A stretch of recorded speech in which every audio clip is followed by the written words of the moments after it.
تريزيجيه قمه في الانانيه، وقمه في فرد النفس، وقمه في الغرور، وما بيبصيش وما بيلعبش عدل. يا عم عارفين انك لاعب كبير يا عم، وعارفين انك ابن النادي وكابتن من كباتن الفرقه وكل الكلام ده يا عم، على عيننا وعلى راسنا يا عم. العب بقى الام التيشيرت، العب بقى الام روح الفانيلا يا عم.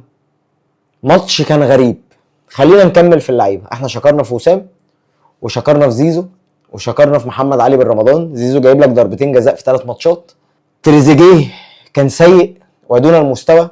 اشرف بن شرقي لما نزل تحركاته كانت افضل بكتير بكتير بكتير من تريزيجيه، لكن نقول بقى ايه، سوء حظ ولا عدم سلكان ولا عدم توفيق، يعني مش عارف. يعني انا مش عارف اقول ايه على اللي كان بيحصل. حسين الشحات طبعا ملوش اي دور في الملعب، ولا ليه اي دور في الملعب. يعني لما حسين الشحات طلع بدات تحس ان الاهلي بقى اخطر بكتير جدا في الشوط الثاني اكتر من الشوط الاول نفسه.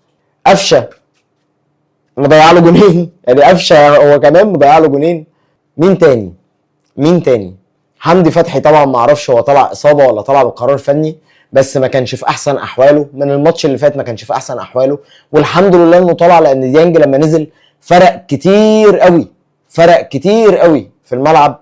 اشرف داري كان مستواه عادي واقل من العادي، مفيش استخلاصات، مفيش كوره طويله لقدام. احمد رمضان بيكهام نفس الشيء. ما اعرفش كل اللعيبه كانت سيئه.